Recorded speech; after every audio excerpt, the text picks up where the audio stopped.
there, Ramblers, and welcome to another gripping instalment of Rees Rambles, my weekly podcast all about the latest comings and goings, movings and shakings, and indeed all the rest of it in the worlds of vintage and retro computing, gaming, and technology. That's right, say it along with me at home. Hope you're doing well out there. The weather here in the UK is cold and wet and windy, as is perhaps to be expected for December. Certainly not feeling very festive at all, but it is what it is. But of course, you're not here for the weather forecast. You are here for some vintage and retro gaming and computing news. And I'm going to kick off with a Doom story. I do tend to feature a Doom-related story every week. Partly because it is the greatest game of all time, of course. Partly because it gives me a chance to show off the Doom Shrine, my collection of Doom-related paraphernalia. And partly because there always seems to be something going on in the world of Doom for some reason. It's a 30-plus-year-old game. And yet every week there is something new to surprise and titillate us. And this story is no different. Now, this could have qualified for one of my videos of the week. Every week here on Rees Rambles, of course, I do my videos of the week towards the end of the ramble. But one of the criteria for those is that I do need to have watched the videos. And I haven't actually watched this one yet. It is on my watch later list. And to be honest, I think once I get home from recording this, I'm probably going to sit down and give this a watch because it's from one of my favourite channels. And it does look like a very cool project. So without further ado, what is this actually about? Well, this is Bringus Studios. And the story here, this is the story that happens to have been sent across to me, but this is featured on Hackster.io, and this does give a rather good summary of what this is about. Now, as you can see, if you are watching this on YouTube, this involves a receipt printer, one of these Epson receipt printers you see in shops and the like. And the headline here is, can a receipt printer replace a PC and monitor for gaming? Bringus Studios got Doom running on a thermal receipt printer, and it is indeed running on the actual printer itself, which I think is the cool aspect to this story. Not that it wouldn't have been cool otherwise, but anyway. This is a story by Cameron Coward, and indeed it's on Hackster.io, so this will be linked in the usual places, as per all of the stories, as I usually do. So the story reads from Cameron: receipt printers are very economical because the printers themselves are cheap. They don't need ink and the receipt paper is affordable. They also print quickly. But do they print quickly enough to reach a usable frame rate for gaming? Bringus Studios found out by running Doom on the printer itself. And there is a link here to the video, which is it was posted 9 days ago. It's got 900,000 views, very well deserved. And Bringus Studios, 851,000 subscribers. Haven't given this one a watch yet.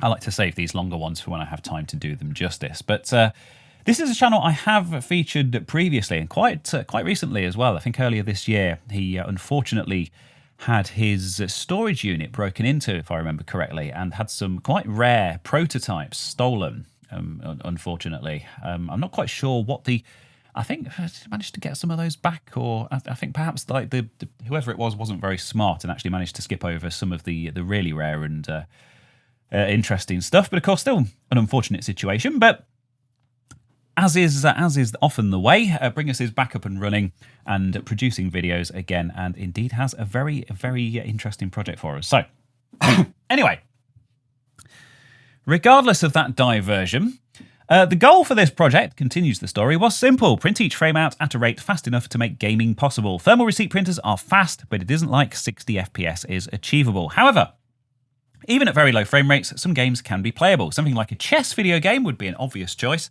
since frame rate doesn't really matter. But even Doom is theoretically possible, because of course it is possible to run Doom on anything. To make this project even more interesting, Bringus Studios also chose to run an operating system and Doom on the printer itself. That wouldn't normally be possible, but this particular Epson thermal receipt printer actually contains its own tiny computer.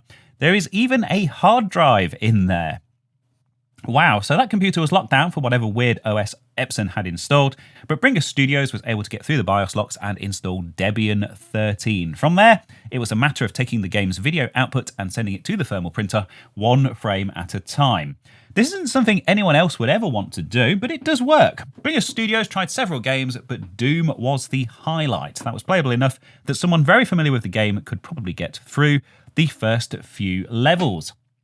I also see here from the thumbnail that it looks like there has been some Half-Life 2 action here as well, which you wouldn't have thought that the CPU in a printer would be powerful enough to run that. So yeah, they've definitely got to give this video a watch.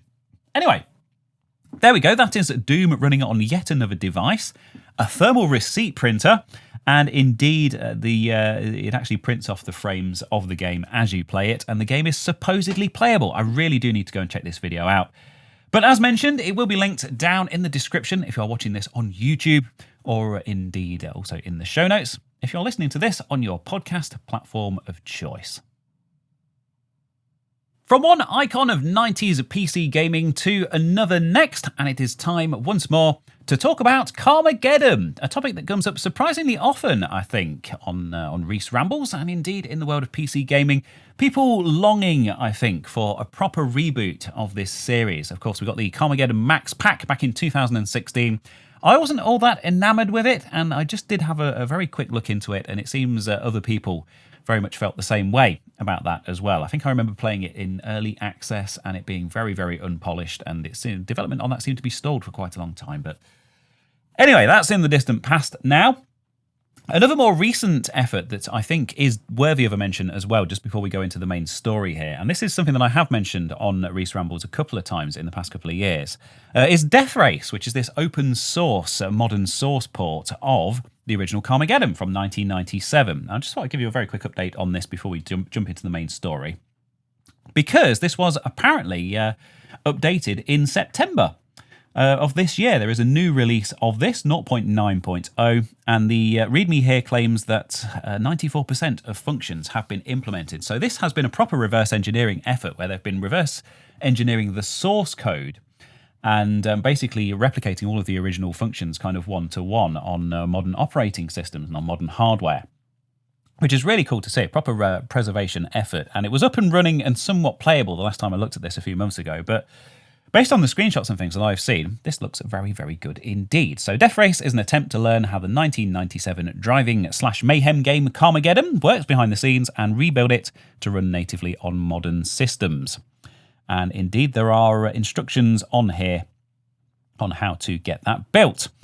But of course, that's not what we're talking about in this story. We are talking about another reboot, which has just been announced. And this one actually looks quite good, I think I dare say, even in these very early stages. So if we check out the trailer here over on YouTube, we'll just describe this. It's only a minute long, but we have our racer here with his spiky helmet going down in some kind of lift. And there's a very good shot here. I mean, look at all these zombies on the streets. And they are indeed zombies. That is a canon thing, according to the story, as per some of the European releases of the game back in the day, of course. And the car that they are featuring here predominantly is the Eagle, the original red sports car with those spikes across the roof. Cool to see that making a comeback. Of course, quite an iconic image from the original Carmageddon game from '97. And it's just touting some of the features here, the upgrades, progression stuff, which we'll talk about in a second when we take a look at the Steam page. But my first impression of this, looking at this game in action, apart from all the zombie stuff, is this very much looks like a Burnout game, which is no bad thing at all. I'm a huge fan of the Burnout games. It looks like there's some good vehicular combat going on here. And, car-on-car combat, and also those mowing down those zombies as well. And as we can see from the trailer, just before we dive into the details, this is releasing in early 2026, no specific date yet, on the PC, so that's Steam and Epic, the PS5, the Xbox X and S, and the Switch 2. And it looks like it is built on Unreal Engine, so that's quite interesting. It did look quite shiny and Unreal Engine-like. Anyway, if we proceed to the Steam page, where we can indeed wishlist Carmageddon Rogue Shift, we can find out a bit more information about this, because there is quite a lot. So, the legendary Carmageddon engine roars back to life, reimagined for a new era of vehicular combat. The Long Night. The year is 2050, and the world you know is a post-apocalyptic wasteland. Hordes of nightmare creatures, the Wasted, lay siege to humanity. Every night, the streets are overrun, forcing everyone to barricade themselves in their skyscraper homes for survival. There is just one chance to escape all this. The Carmageddon. These deadly races promise power, prestige, and valuable prizes to the participants. Most importantly, the champion wins the right to attempt the perilous journey that leads to the spaceport beyond the mountains. The only one left, the only chance to flee this dying world. You enter the Carmageddon as one of countless racers, equipped with little more than a rust bucket, scavenged fuel, and a makeshift weapon. You'll face off against rival gangs like the Auto Scum and other rogues in a fight for survival. Each destruction race is an opportunity to win parts and upgrades, a step towards the ultimate escape. As the night descends, the wasted take the streets, and you with them. Very compelling intro, I will say, and there's a lot of information on this Steam page, which is really cool to see. I should also mention this is developed and published by 34 Big Things, is the name of the company, which I hadn't heard of. I will say, it looks like they did Red Out and Red Out 2, so they do have some racing game heritage, that's quite cool. Helheim? Oh no, maybe that's not them. Who knows? Anyway, so yeah, it looks like they are kind of best known for the Red Out and Red Out 2 games. So if you're familiar with those, looks like it's a Wipeout type racer. Of course, I covered Wipeout last week's Ramble. It's also 75% off as well, if you want to check out one of their previous games. I'm getting sidetracked like I always do. Anyway, so yeah, this is Carmageddon Rogue Shift. And we'll just have a quick look at some of the bullet points, some of the promised features here. So we have 15 upgradable vehicles, and they are front-wheel drive, rear-wheel drive, and all-wheel drive. And they do have each have their unique weight and suspension, so unique handling characteristics based upon the drivetrain and whatnot. Metal-on-metal car combat. We've got 13 weapon classes, shotguns, railguns, all fully upgradable. We've got 80+ perks and a crafting system. I will say they are describing this as a roguelite. It does include some procedural generation stuff as well, which is mentioned in the next paragraph. And that also includes dynamic weather and day and night cycles, and also elite and boss events with colossal war rigs, corrupted enforcers, and endless zombie hordes. And it does feature an extensive visual damage model, which we have seen some of in this trailer, which is nice. And again, also reminiscent of the Burnout games. I think the comparison is inevitable in this case. So every campaign run offers a unique journey through a randomly generated graph. Win events, smash opponents, gain credits, maneuvers such as killing the wasteds, drifts, jumps and flicks also grant rewards. Strategically plan your route so you can reach shops. In these safe havens, you can repair your car, swap weapons, or install one of the 80+ unlockable perks. So a bit of Burnout Paradise maybe, a bit of Outrun influence there perhaps. Yeah, a dynamically increasing difficulty, elite events and bosses, branching paths, varied objectives, ever-changing time of day and weather conditions. No two runs are the same. And the Carmageddon ain't over when your vehicle is wrecked. Another driver will step up and the challenge will resume anew in a typical roguelite loop. Earn beat coins to unlock permanent bonuses and new content between runs in the black market. Find synergies between these elements to create the ultimate killing machine. The Carmageddon never ends. And as we've seen from the trailer, some of those vehicles looking very interesting, vans and cars and things, some stuff evidently very heavily inspired by the original games as well, which is cool to see. I hadn't heard of this developer, but it's looking quite nice so far, and available on all of the major platforms in early 2026. Now, as a huge fan of the Carmageddon games, and I will say, you know, my introduction to Carmageddon was actually on a family holiday to America, and we went into a computer shop on like a random strip mall somewhere.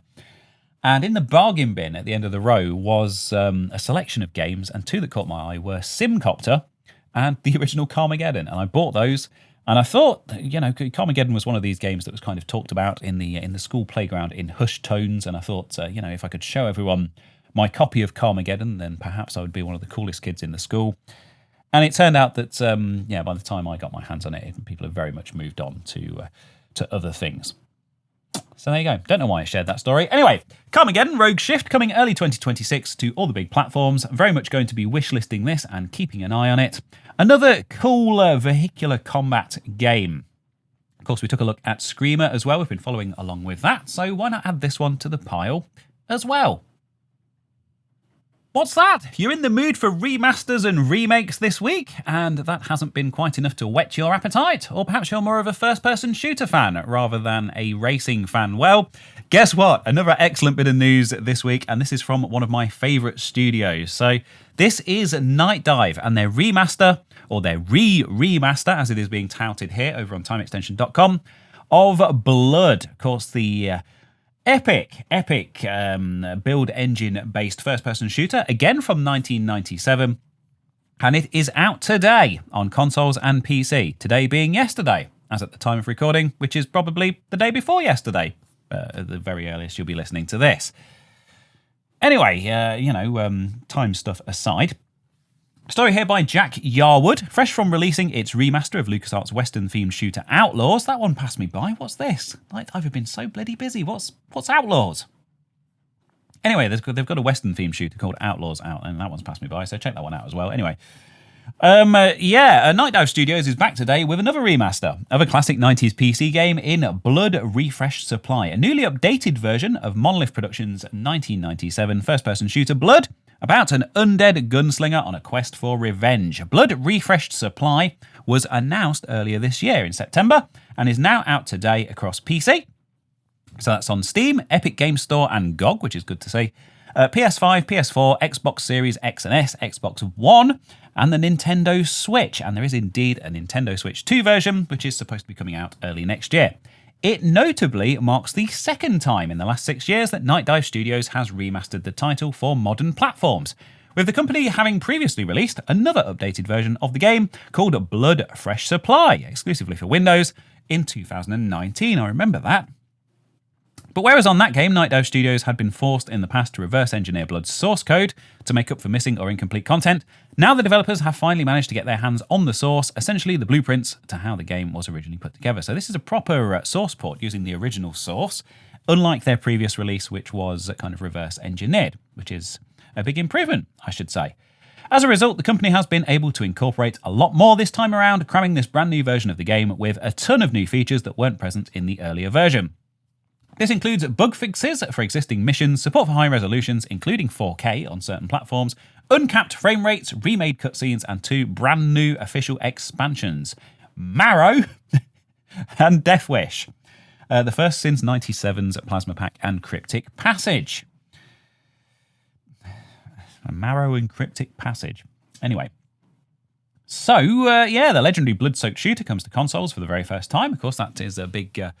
a big important selling point of this new port. The previous one was PC only. Up to 4K 120 FPS on the PlayStation 4 and 5, PC and Xbox One, and Series X and S. Fully customizable keyboard and controller gamepad support. Extended modding support, including support for existing mods. Local split screen, cross-platform online multiplayer for up to 8 players. Co-op, PvP bloodbath, and classic 4v4 team-based capture the flag modes. We've got CD and MIDI music support. We've got existing add-ons, Plasma Pack and Cryptic Passage, and those 2 new missions, Marrow and Death Wish. Marrow is available at launch, while Death Wish will release as a free post-launch update. And I will say, of course, Night Dive's previous remasters, like Quake and some of the others, have included these additional chapters. And in the past, they have been met with universally positive acclaim. I think it's fair to say some of their new takes on these old game formulas have been very, very good indeed. So I do have high hopes for Marrow and Death Wish. Good to see not only a remastered game, but also some actual proper new content. And the game will cost $29.99 or £24.99 to buy. And if you already own Fresh Supply, of course the 2019 release, on Steam, you'll get a 66.6% discount on Steam and GOG. So you don't get a free upgrade. In the past, I know they have offered, in some cases, they have offered free upgrades to existing owners of these games. Seems like you just get a 66% discount. So that's a third of the price, which I guess is not to be sniffed at. And there is also a reveal trailer, as you might expect, over on the official Night Dive Studios YouTube channel. Of course, Night Dive being owned by Atari nowadays. So, as we can see, we've got the opening shot here of you rising from the grave with your pitchfork. It's very build engine-like, which is certainly no bad thing. If you remember stuff like Ion Fury and those games in recent years. But this is a proper source port using the original source to presumably their modern Kex engine. I don't think it actually says. But Night Dive, I have very high hopes for this indeed. Of course, I've been playing their remasters of Heretic and Hexen and enjoying those very much. Over the past year, what have I played? Dark Forces. We've had the Quake remasters. Was that this year or last year? I can't remember. It all kind of merges into one. But their FPS credentials are, I think, undoubtable at this point. And if you are indeed a fan of Blood, a very highly acclaimed game in its own right, or perhaps you've never played it, like me, and want to check it out for the first time, this might be the best way of going about it on your modern system. So there you go. Night Dive's new remastered version of Blood is out 2 days ago, as at the time of recording, or at the time of release. Go check it out, $29.99, $24.99 in pounds, or indeed that 66.6% discount if you own Fresh Supply on the PC already. Got it? Big news for fans of the ZX Spectrum next, or indeed anyone who is interested in helping to raise a little bit of money for a fantastic charity. Now, this is something I reported on last year, the Midnight Moonshine collection of homebrew, of modern ZX Spectrum games. And I'm very pleased to report that this has been extended and expanded for 2025. And as these are such a lovely bunch of chaps and are doing wonderful work for charity, I can only give them a shout out again this year, of course. So this is Mo Mustachio's Midnight Moonshine.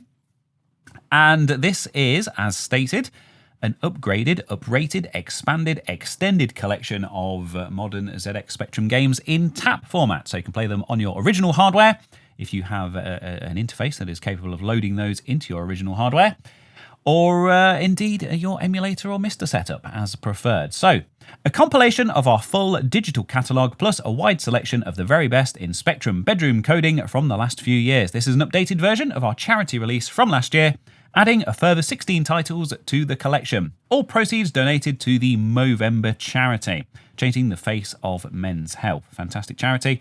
This compilation will be available until December the 31st, 2025. And there it is, Mo Mustachio's Midnight Moonshine. So it's a charity compilation of games for the ZX Spectrum in tap format.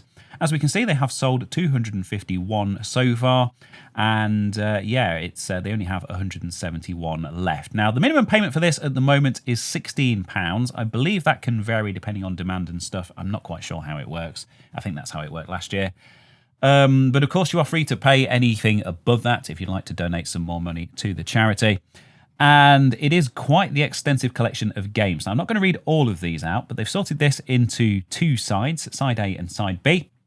Some of these are brand new games, and some of them are kind of ports or reimaginings of some classic, well-known arcade games. So we've got Asteroids RX, just going down the list. I mean, Flynn's Adventures in Bombland. I'm going to have to resist the urge to read all of these. Frankenstein Rebooted. We've got Frogger. We've got Gorf. We've got Lock and Chase, Lunar Rescue. We've got Monty and the Temple of Lost Souls, Mr. Do. Quite a few. Pac-Man Begins, Pac-Man RX, Perils of Willy. We've got Scramble RX, Slide ZX, Space Invaders. We've got Vectornauts. We've got Xenomaze. We've got Aliens Neoplasma. I did say I wasn't going to read all of these out. Anyway, absolutely loads of games here. I do urge you to go and check out the link to their coffee where you can go and buy this, and also check out the complete list. As mentioned, a lovely bunch of chaps doing wonderful things for men's health and for charity. I gave them a shout out last year, so it only seemed right that I'd give their latest effort a shout out this year. So all the best to you. And indeed, if you're listening to this or watching this and you are a fan of the ZX Spectrum and are looking for a rather nice selection of games to check out, including quite a few that you will find familiar, I can highly recommend it. So those of you out there who are getting tired of my continuous coverage of Bazzite, the SteamOS-based Linux gaming operating system that is taking the world by storm, you might want to give this story a miss. There are chapter markers in the usual place if you are watching this on YouTube. I think they also work on Spotify as well, and perhaps on some of the other podcast platforms. But I'm going to be singing the praises of Bazzite again for the next few minutes, and there has been some rather interesting news, I will say. So this has been reported over on tomshardware.com by our old friend Mark Tyson. Still undetermined as to whether there is any relation between Mark and Mike. I like to think that they're brothers. Perhaps Mark is also a boxer and types these stories out in his boxing gloves. I don't know. Anyway, Gaming First Linux distro delivers a petabyte of ISOs in 1 month as users avoid forced updates to Windows 11. Bazzite distro is another safe haven for Win 10 refugees. So they have served approximately 150,000 ISOs in a month. 150,000 downloads and presumably installs of Bazzite in 1 month. And I have covered this on my channel. If you want to go and check out my main channel, go give it a search for Bazzite. I've done a few videos taking a look at this distro, and I do run it full time on my gaming PC at home now as well. And I've had no problems with this whatsoever, running Windows games, even running older boxed games and stuff from the original media using some of the tools and things built into Bazzite. It is an excellent Linux distro, and it's completely seamless. Do check it out, particularly if you are not a fan of Windows 11. Anyway, earlier in the week we reported on the barnstorming success of Linux distro Zorin OS has had since the official end of support for Windows 10, notching 780,000 installs from Windows 10 users in a mere 5 weeks. Now, I must admit, I haven't checked out Zorin yet. I kind of installed Bazzite and was very happy with it and kind of stopped at that. But another option there, potentially for you. Perhaps I should make a video about it. Perhaps I could compare the two. There's a thought. Anyway, now it turns out that the other other Linux distros are also making hay while Microsoft Windows 10's sun sets. The developers of Bazzite have taken to social media to trumpet that it has delivered over 1 petabyte of Bazzite ISOs in just the last 30 days. Very proud to announce that we finally pushed past the petabyte barrier and delivered over 1 petabyte of Bazzite ISOs in the last 30 days. Thank you to everyone that helped make this possible. None of us would be here without you. And that was on November the 28th. So, Team Bazzite happy to share that from October the 29th to November the 28th, the site had 730,000 unique visitors and served up 1 petabyte of data during a month for the first time. So they have calculated that this would be 150,000 downloads as a best case scenario. So it turns out the Bazzite team haven't announced the number of downloads, just the amount of data. And Tom's Hardware, Mark Tyson himself, has gone in and calculated this. And there's also a rather nice introduction to Bazzite here for anyone who isn't familiar with it. So, for those unfamiliar with Bazzite, it first flipped on our radar back in 2023 when it made waves as a gaming-centric SteamOS clone for those without a Steam Deck, but who were looking for a similar experience. Bazzite progress has continued, but one has to admit its future looks less certain now that SteamOS is officially available for desktops. Nevertheless, Bazzite has been developed long and lovingly enough to make a fight of it. Of course, it does offer some rather cool features and extras over and above SteamOS, so it is worth checking out, and compatibility, I think, is generally better across a broader range of hardware because it does use Fedora as a base. As is my understanding. Maybe I'm wrong about that. I'm sure you'll let me know. But anyway, you get a choice of downloading an ISO with NVIDIA drivers already in place and a choice of multiple desktop environments too. And an important thing for gamers is the ready support for non-Steam launchers, which I think is important. So you can integrate your Epic, GOG, Ubisoft, and other PC game libraries with it, which I have tested out. I tested out the GOG side of things on there, and it works great. I do use it with my GOG account for playing those older games. And the latest figures suggest that nearly 90% of Windows games run on Linux. The improvement of games compatibility has reduced the potential friction of migrating away from Microsoft's OS. Moreover, things only seem to be getting better for Linux switchers. Check that link for some hands-on Bazzite action. Anyway, they have a bit here. Oh, what's this? Why Zorin? Here we go. Or is it Zorin?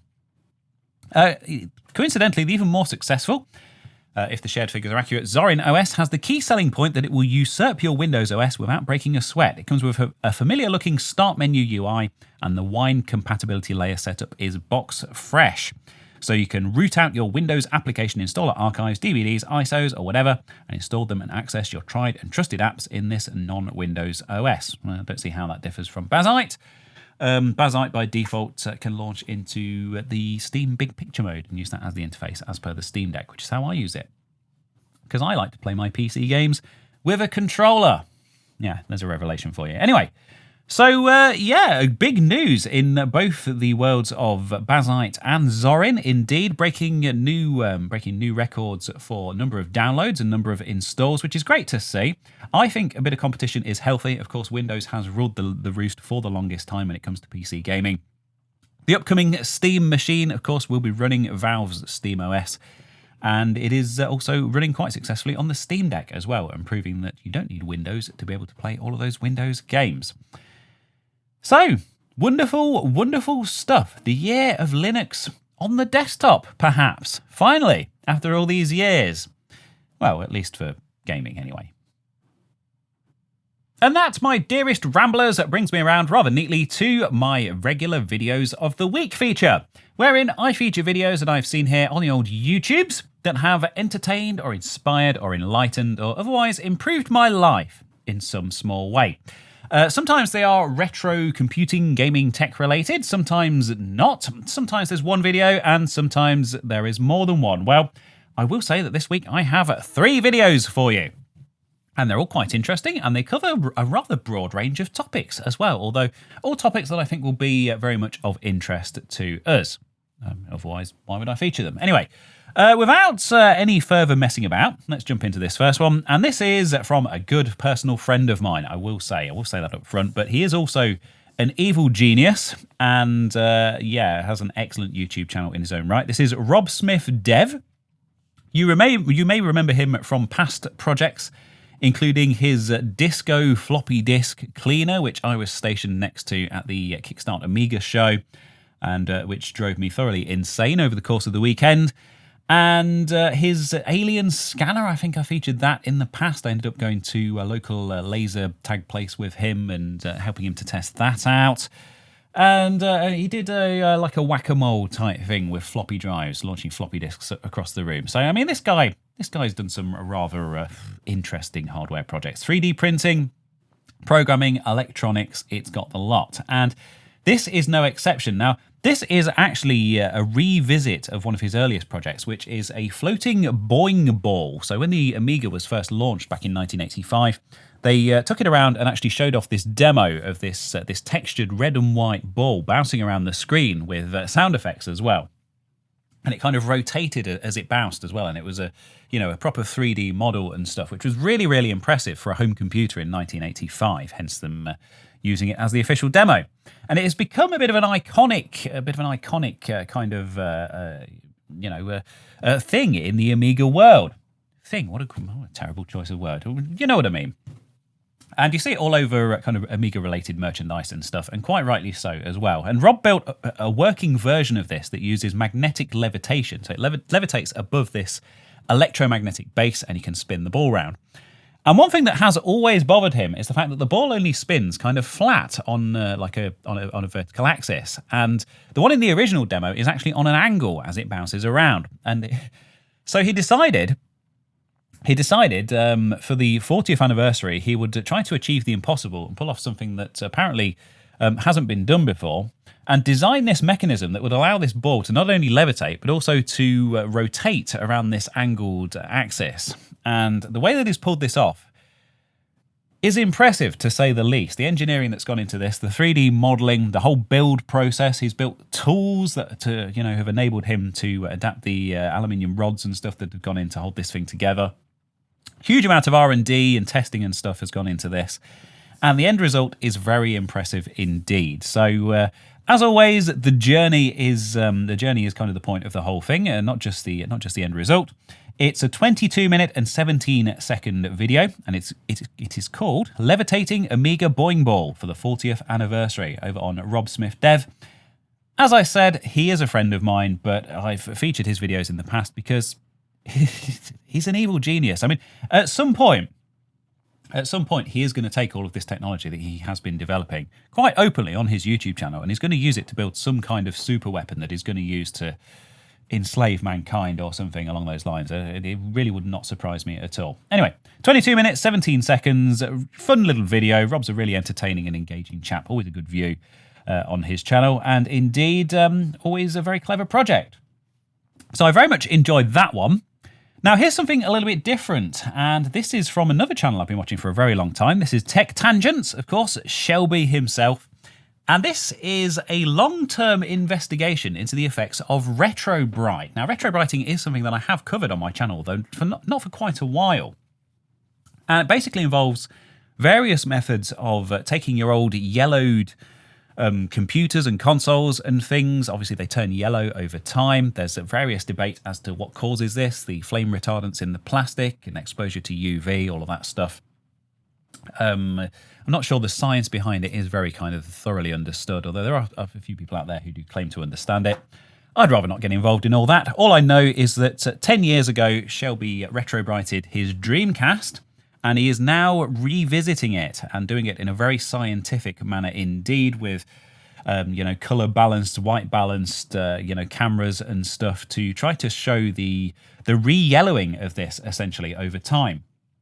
Of course, I think it's quite a well-known fact in the world of retro computing that if you do retrobrite something, so if you do bleach it using one of these peroxide-based methods, that it isn't permanent and that the hardware will again start to turn yellow over time. But does it accelerate that process? Does it weaken the plastic? Does it, kind of have any other kind of detrimental effects? That is something that Shelby has set out to investigate in this video.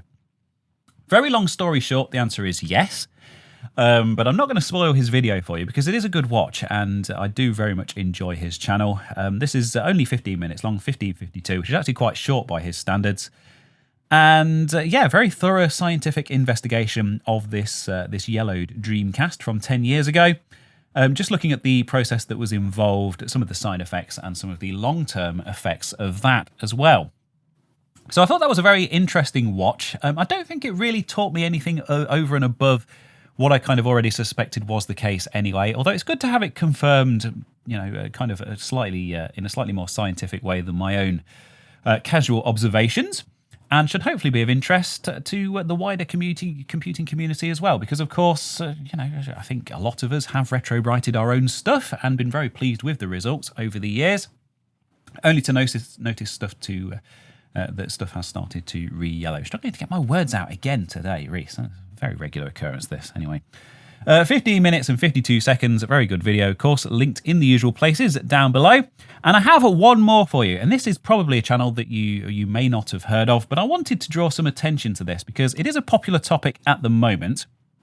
It's a smaller channel, Super Jim, aka Super Jim Tendo, 681 subscribers, so please do go and give him a subscribe. He doesn't make a huge number of videos, but the ones that he does are surprisingly good quality, surprising amount of work does go into them.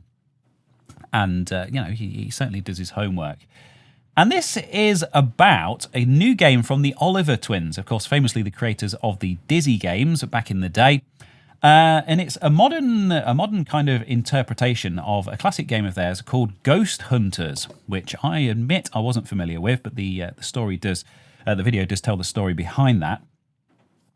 And essentially, they're really kind of touting the usage of AI, generative AI, in the making of this game, basically for all the graphics and everything in this game, and trying to kind of push that as if it is a positive thing and kind of a vision of the future. And what Jim does in this video is he basically has a play of this game. It's a browser-based game. You can go and play it for free in your web browser. And it shows all of the inconsistencies and weirdness as a result of this generative AI. And it's quite interesting to see. Now, if nothing else, this saved me from having to actually go and experience this hot mess, I think it's fair to describe it as, for myself. The voiceovers, quite dodgy. The character animations, quite dodgy. And all sorts of weird pauses and pacing issues, animation-related issues, and all in all, it's not a great game anyway, even in its own right, even if it hadn't used all of this rather shoddy AI. But I thought it was a very interesting look, and I always like to give shout-outs to smaller channels as well, so I thought I would send some love in Super Jim's direction. He's played this game, so we don't have to. And hopefully this isn't a vision of the future of gaming. It's kind of unfortunate to see a big name like the Oliver twins associated with this. Of course, nowadays I am based in Leamington. In fact, I'm actually based quite close to Southam, right next to Codemasters. So, I have that legacy right on my doorstep. Sad to see what it's become, really. Anyway, they're my 3 videos of the week. We've got Rob Smith Dev with his new take on his levitating Amiga Boing Ball for the 40th anniversary, a 22-minute, 17-second video. Wonderful combination of 3D printing, electronics, and programming, as you might expect from Rob. Got the long-term effects of Retrobrite over on Tech Tangents. Retrobrite damages plastics, 10-year test with this Sega Dreamcast. That's 15 minutes and 52 seconds. And finally, much smaller channel, good old Super Jim with his 3-minute and 54-second look at this new generative AI game from the Oliver twins. And it's not looking good. It's not looking good at all. So they're my 3 videos of the week. Hope you enjoy them. And of course, as per all the other stories, I think I need to call it a day. As per all the other stories featured in Rees Rambles, they will be linked down below in the description if you are watching this on my second YouTube channel, or indeed in the show notes in your podcast app of choice. And that, as is sadly always the case, is that. We have come to the end of this week's Ramble, perhaps a little bit shorter this week, due to the lateness in the day and the weather conditions and various other technical issues, but I wanted to get this ramble out to you. And unfortunately, very sadly, I'm going to have to end on some rather sad news from the world of gaming this week. So this is retro gamer's Nick Thorpe, who has sadly passed away, aged just 38. And this is being reported by Damien McFerrin over on TimeExtension.com. It is with a heavy heart that we report that Retro Gamers features editor Nick Thorpe has passed away at the age of 38. The news was broken by the magazine's long-running editor, Darren Jones, on social media. Jones' post has multiple replies paying tribute to Thorpe, whose talent, knowledge and dedication went a long way to making the magazine, which celebrated its 20th birthday last year, so popular and respected. And we have the post here from Daz, Retro Gamer Daz. This is absolutely heartbreaking news. Nick Thorpe, our incredible features editor, sadly passed away yesterday. He was an incredible asset to the magazine and a compassionate and fantastic friend. My thoughts go out to his friends and family. I just can't believe he's gone. You can see him there with his rather magnificent beard in his Slipknot t-shirt, evidently a fellow man of culture. And alongside the veteran Jones, Thorpe was one of the primary writers for the publication, with the rest of its content comprising freelance submissions. 2023 marked Thorpe's 10th year working on the magazine. Speaking as someone who has been a massive fan of Retro Gamer since the first issue, I cannot speak more highly of Thorpe's work, enthusiasm for retro games, and approachable, friendly nature.